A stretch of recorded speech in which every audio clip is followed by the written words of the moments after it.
Assalamualaikum warahmatullahi wabarakatuh. Alhamdulillah, Allahumma shalli ala nabiyina Muhammadin sallallahu alaihi wasallam. Amma ba'du. Jadi sebenarnya masuk surga itu gampang. Gampang masuk surga. Cara untuk masuk surga itu gampang sekali. Lakukan banyak-banyak kebaikan.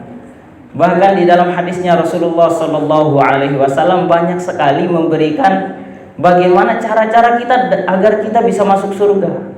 Menebarkan salam bisa masuk surga, Masya Allah. Berbuat baik kepada tetangga bisa masuk surga, Masya Allah.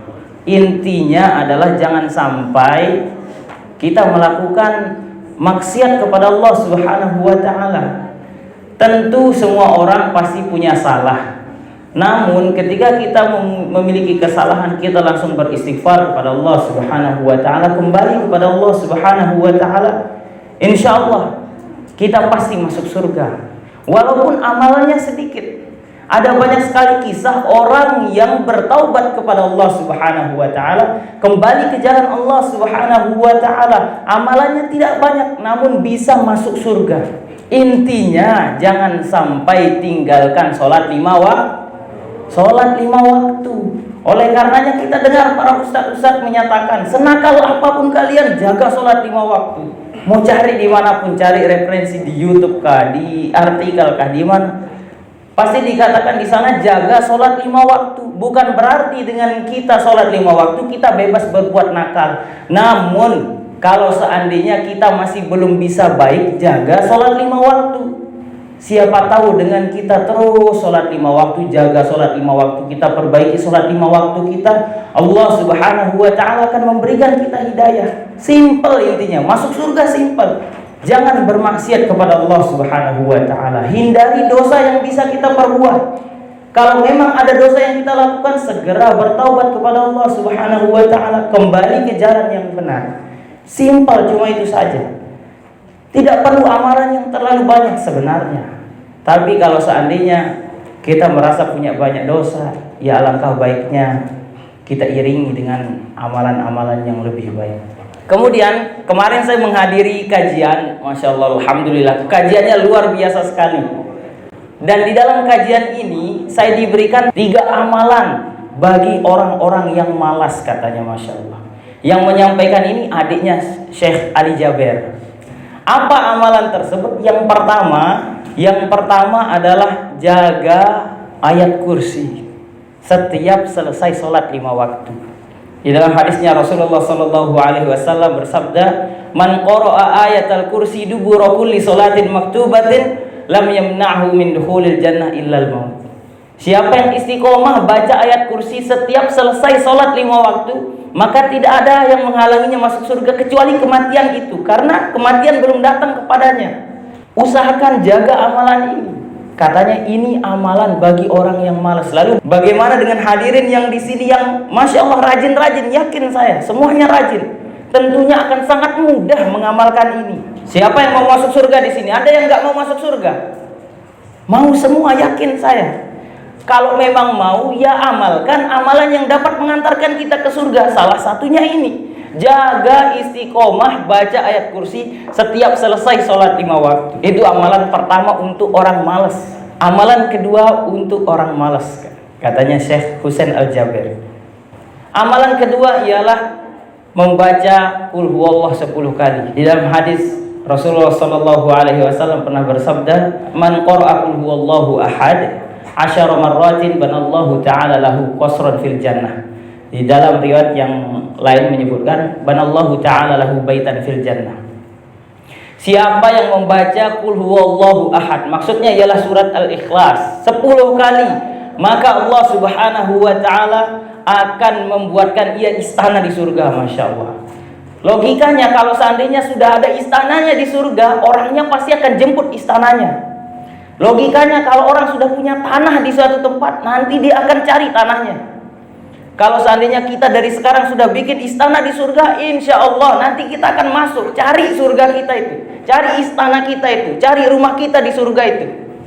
Jangan kita berpikir, gimana nanti istananya kok banyak sekali, gimana saya mau cari istana saya di surga. Nggak usah pikir seperti itu. Nanti akan ada yang jauh lebih banyak istananya. Kita buat istana sebanyak-banyaknya. Jadi itu amalan kedua untuk orang malas. Yakin saya akan mudah mengamalkan ini. Cuma qul huwallahu ahad 10 kali. Nggak habis 1 jam. Kemudian amalan yang ketiga ialah istiqomah membaca Al-Ikhlas juga sebelum tidur. Aisyah ditanya oleh Rasulullah SAW, "Ya Aisyah, apakah sebelum tidur engkau merasa berat menghatamkan Al-Quran?" Maka Aisyah menjawab, "Ya, berat." Oleh karenanya Rasulullah SAW menganjurkan baca surah Al-Ikhlas. Baca surah Al-Ikhlas 3 kali, fadilahnya sama seperti menghatamkan seluruh Al-Quran. Oleh karenanya Syekh menganjurkan amalan yang ketiga ini yang harus diistiqomahkan oleh orang-orang malas. Tentunya bukan orang-orang rajin seperti yang hadir di sini. Maksud saya adalah orang malas saja mengerjakan, apalagi hadirin sekalian yang rajin-rajin, Masya Allah. Tentunya akan sangat mudah. Gampang nggak baca Al-Ikhlas sebelum tidur? Gampang. Tinggal baca 3 kali, sudah. Mengapa Syekh menyatakan bahwasanya ini amalan yang bagi orang-orang yang malas? Karena tentunya bagi orang-orang yang rajin akan berusaha membaca Al-Quran minimal, seminimal-minimalnya 1 halaman per hari, atau 1 lembar lebih bagus lagi, atau bahkan ada yang ikut program one day one juz, 1 hari 1 juz, itu lebih Masya Allah lagi. Kalau seandainya kita belum coba, ayo coba dari sekarang. Kalau seandainya ada yang coba dahulu tapi sudah berhenti, coba lagi sekarang. Sekali lagi, kenapa Syekh itu menyatakan 3 amalan tadi adalah amalan bagi orang-orang yang malas? Orang-orang rajin tentunya akan membaca Al-Quran lebih banyak dan tentu mengamalkan itu juga. Amalan tadi itu simpel, fadilahnya sangat besar, tentu diamalkan oleh orang-orang yang rajin. Dan orang-orang yang rajin tentu akan nambah dengan bacaan Al-Quran. Bagi orang yang lancar, dijelaskan dalam hadis yang sahih bahwasanya ia akan bersama malaikat yang mulia. Bahkan Syekh kemarin menyatakan orang-orang yang lancar bacaan Al-Qurannya, istiqomah baca Al-Quran, yang sudah bersahabat dengan Al-Quran, mereka bersama malaikat yang mulia, malaikat yang agung. Udah nggak boleh sama manusia lagi katanya. Levelnya sudah beda, Masya Allah. Lalu bagaimana dengan yang terbata-bata? Sebagaimana hadis yang banyak sekali dijelaskan, orang yang terbata-bata di dalam membaca Al-Quran, dia dapat 2 pahala. Pertama, pahala membaca Al-Qurannya. Bagaimana pahalanya? Dalam hadis riwayat Tirmizi dijelaskan, man qara'a harfan min kitabillah falahu hasanatun. Yang baca 1 ayat saja dapat 1 kebaikan. Wal hasanatu bi asyri amsalihha. Dan 1 kebaikan dikali 10. Jadi 1 huruf sudah dapat 10 kebaikan. Gak perlu capek-capek untuk mengamalkan sesuatu sehingga kita setara dengan melakukan 10 kebaikan. Baca Al-Quran. Bismillahirrahmanirrahim. 190 kebaikan, Masya Allah. Itu pahala yang pertama. Lalu pahala yang kedua ialah pahala dia berusaha dan pahala dia capek dalam membaca Al-Quran. 1 halaman itu sekarang, di usia sekarang ini pasti enteng. Tapi ingat nggak dulu waktu masih SD? 1 baris saja ya Allah capeknya. 2 baris ada capeknya. Apalagi setengah baris, capeknya minta ampun. Capeknya itu dapat pahala. Bagi kita yang bisa baca Al-Quran, ayo kita perbanyak baca Al-Quran. Kita lihat orang-orang di Afrika sana, kasihan mereka, Masya Allah. Kita dengan mudah bisa membaca Al-Quran.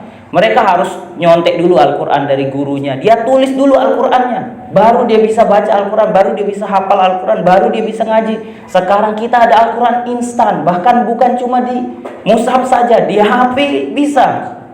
Sekarang baca Al-Quran gampang sekali. Mari kita perbanyak baca Al-Quran. Saya yakin insya Allah semua orang rajin. Yakin saya insya Allah. Hadirin yang hadir di sini, jemaah majelis pagi ini adalah orang-orang rajin semua. Orang-orang soleh, solehah semua. Orang-orang yang nantinya akan masuk ke dalam surganya Allah Subhanahu wa ta'ala. Gampang masuk surganya Allah Subhanahu wa ta'ala. Hindari maksiat, jauhi dosa.